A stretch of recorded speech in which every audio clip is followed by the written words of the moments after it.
ഇന്നത്തെ ചാനലുകളിലെ വളരെ പ്രധാനപ്പെട്ട വാർത്തയാണ് സ്വകാര്യ ആശുപത്രികളിലേക്ക് മന്ത്രിമാർ പോകുന്നു. എന്തേ മന്ത്രിമാർക്ക് സ്വകാര്യ ആശുപത്രി പോയാൽ? ശിവൻകുട്ടി തിരുവനന്തപുരത്ത് സ്വകാര്യ ആശുപത്രി പോകുന്നു, അതിൻ്റെ റീൽസും അതിൻ്റെ കാര്യങ്ങളൊക്കെ കാണിക്കുന്നു. അതുപോലെ തന്നെ മുഖ്യമന്ത്രി തന്നെ നമ്മൾ എവിടെ പോയിരിക്കുന്നു? വടക്കോട്ട് പോയിരിക്കുന്നു. പിന്നെ അതുപോലെ തന്നെ ഓരോ മന്ത്രിമാരും, ഏതെല്ലാം മന്ത്രിമാരുണ്ട് അവരെല്ലാം സ്വകാര്യ ആശുപത്രിയിൽ പോയി ചികിത്സിക്കുന്നു. എന്തേ സ്വകാര്യ ആശുപത്രിയിൽ പോയി ചികിത്സിച്ചാലുള്ള കുഴപ്പം? മക്കളെ സ്വകാര്യ സ്കൂളിൽ പഠിപ്പിക്കുന്നില്ലേ? എയ്ഡഡ് സ്കൂളിലും അൺഎയ്ഡഡ് സ്കൂളിലും മക്കളെ പഠിപ്പിക്കുന്നില്ലേ? പ്രൊഫഷണൽ കോളേജുകളിൽ പഠിപ്പിക്കുന്നില്ലേ? മാതാ അമൃതാനന്ദമയി ഇൻസ്റ്റിറ്റ്യൂട്ടിൽ അമ്മയെയും പിന്നെ എന്താണ് ആൾ ദൈവമെന്നും പ്രൊഫഷണൽ കോഴ്സുകളെ കുറിച്ച് വലിയ ശക്തമായ എതിർപ്പുണ്ടായിരുന്ന തെരുവിൽ പ്രൊഫഷണൽ കോഴ്സുകളെക്കെതിരെ 5 പേരെ, പുഷ്പൻ ഉൾപ്പെടെയുള്ള 6 പേരുടെ രക്തസാക്ഷിത്വം കൂത്തുപറമ്പിൽ നിന്ന് കിട്ടിയിട്ടും പിണറായി വിജയൻ്റെ മകൾ പഠിച്ചത് എവിടെയാണ്? പിന്നെ അമൃത ഇൻസ്റ്റിറ്റ്യൂട്ടിലല്ലേ, കോയമ്പത്തൂർ. ബെർലി കുഞ്ഞനന്ദൻ നായർ അതിനകത്ത് പുസ്തകമൊക്കെ എഴുതിയിട്ടില്ലേ എങ്ങനെയാണ് അഡ്മിഷൻ കിട്ടിയതെന്ന്? അതുപോലെ തന്നെ നമ്മൾ എത്രയോ ആളുകൾ EMS അവസാന കാലത്ത് താമസിച്ചത് എവിടെയാണ്? താമസിച്ചതല്ല, ചികിത്സിച്ചത് എവിടെയാണ്? കോസ്മോപൊളിറ്റനിലാണ്. VS അച്യുതാനന്ദൻ ഇപ്പോൾ ചികിത്സ നേടിക്കൊണ്ടിരിക്കുന്നത് എവിടെയാണ്? SUTയിലാണ്.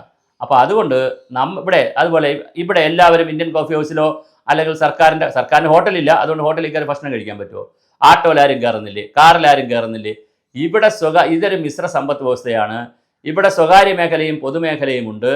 ഏത് മേഖലയിലെ സൗകര്യമാണോ അത് ആളുകൾ ഉപയോഗിക്കുന്നത് നമുക്ക് പറയാൻ കഴിയില്ല. രാവിലെ സഖാവ് ബസ് കാത്ത് നിൽക്കുന്നു, അപ്പോൾ സമയത്ത് ബസ് വരുന്നില്ല, എന്നാൽ ഞാൻ ബസ് വന്നേ പോളെന്ന് പറഞ്ഞ് നിൽക്കുമോ? ട്രാൻസ്പോർട്ട് അല്ല, പ്രൈവറ്റ് ബസ് വന്നാൽ അതിൽ കയറും, ആട്ടോ വന്നാൽ അതിൽ കയറും, അല്ലെങ്കിൽ കാർ വിളിച്ച് പോകും, അല്ലെങ്കിൽ ഊബർ വിളിച്ച് പോകും.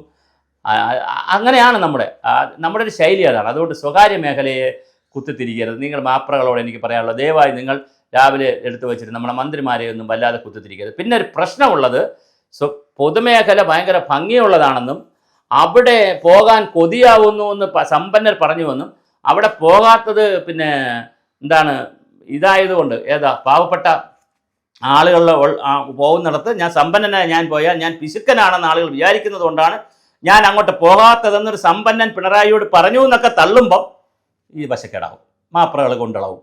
അപ്പോൾ ഈ ശരിക്ക് പറഞ്ഞാൽ ഈ കുഴപ്പം സ്വകാര്യ ആശുപത്രി പോകുന്നതിലല്ല, അത് രഹസ്യമായിട്ട് നിങ്ങൾ പൊക്കോളൂ. മെഡിക്കൽ കോളേജിൽ തന്നെ പോകണമെന്ന് എന്താ നിർബന്ധം? സ്വകാര്യ ആശുപത്രി പോവുക, നന്നായി ചികിത്സിക്കുക, അതിലൊന്നും ഒരു കാര്യമില്ല. പിന്നെ നമ്മൾ ഇതെല്ലാം സ്വകാര്യമല്ലേ? നമ്മളിവിടെ എന്താ ഉണ്ടാക്കുന്നത്? ഉപ്പ് മുതൽ കർപ്പൂരം വരെ സ്വകാര്യ വ്യക്തികളെല്ലാം ഉണ്ടാക്കുന്നത്. ടാറ്റയെ നമ്മൾ നേരം വെളുത്ത ഇരുട്ടുന്നവരെ ടാറ്റയെ കുറ്റം പറയും. ടാറ്റയല്ലേ ഇവിടുന്ന് മൺവെട്ടി മുതൽ മുട്ടുസൂചി മുതൽ കാർ വരെ ഉണ്ടാക്കി തന്നത്, വിമാനം വരെ ഉണ്ട് ടാറ്റയ്ക്ക്. പിന്നെ വേറെ സംവിധാനമുണ്ട്. നമ്മൾ പിന്നെ അംബാനിയെ നമ്മൾ തെറി പറയും. ജിയോ ഫോണിൽ തന്നെയാണ് പറയുന്നത്. ജിയോ ഫോൺ ഉണ്ടാക്കി തന്നത് ആരാ?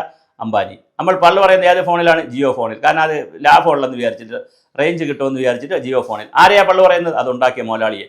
ഇതാണ് നമ്മുടെ മുതലാളിത്തം, ഇതാണ് ക്യാപിറ്റലിസം, ഇതാണ് ബൂർഷ്വായിസം. ഇതൊക്കെ മാറ്റി ആ കാലമൊക്കെ പോയി സഹാക്കളെ, ആ കാലമൊക്കെ പോയി മക്കളെ. അതുകൊണ്ട് നമ്മൾ സ്വകാര്യ മേഖലയെങ്കിൽ സ്വകാര്യ മേഖല, പൊതുമേഖലയെങ്കിൽ പൊതുമേഖല. നല്ല സേവനം കിട്ടുന്നിടത്ത് എല്ലാവരും പോവും, മന്ത്രിമാരും പോവും. അതുകൊണ്ട് ഈ തള്ളിമറിക്കലൊക്കെ നമുക്ക് മാറ്റിവെച്ച് പൊതുമേഖലയിലേക്ക് ആൾ വരണമെങ്കിൽ, പൊതു സ്കൂളുകളിലേക്ക് കുട്ടികൾ വരണമെങ്കിൽ തള്ളല്ല വേണ്ടത്. തോമസ് ഐസക് ഇന്നലെ തള്ളുന്ന കണ്ടു, മറ്റേ കിലയിൽ ഒരു TV ചർച്ചയിലിരുന്ന് തള്ളുന്ന കണ്ടു. MP രാജേഷ് ഉണ്ടായിരുന്നു. ആ തള്ളിലൊന്നും ഒരു കാര്യമില്ല മാഷേ. നമുക്ക് വേണ്ടത് ഗുണമേന്മയുള്ള നല്ല സർവീസ് ഓറിയൻറ്റഡ് ആയിട്ടുള്ള പൊതുമേഖലയെ പ്രൊഫഷണലാക്കി എടുക്കാൻ നമുക്ക് കഴിയുമോ? തോമസ് ഐസക്കൊക്കെ 40 വർഷം കൊണ്ട് ഇങ്ങനെ കേരളത്തിൽ പറയുന്നത് ഞാൻ തന്നെ നേരിട്ട് കാണുകയാണ്. എന്തൊരു കാര്യമാണ് പറഞ്ഞു മറിക്കുന്നത്? ഒരു കാര്യമില്ല മാഷേ. നിങ്ങൾ പ്രൊഫഷണലാക്കൂ പൊതുമേഖലയെ, അവിടെ അട്രാക്റ്റീവ് ആക്കൂ, അവിടേക്ക് ആൾ വരും, അടിസ്ഥാന സൗകര്യം കൂട്ടൂ, ഡോക്ടർമാരുടെ കൊടുക്കൂ, ഇൻഫ്രാസ്ട്രക്ചർ കൊടുക്കൂ, എല്ലാവരും അവിടെ തന്നെ പോകും. അതുകൊണ്ട് മന്ത്രിമാരെ ദയവായി കുറ്റം പറയരുത്. അവർ തൽക്കാലം അവരെ ജീവനും കൊണ്ടോടി എവിടെയെങ്കിലും പോയി അവർ രക്ഷപ്പെട്ടോട്ടെ.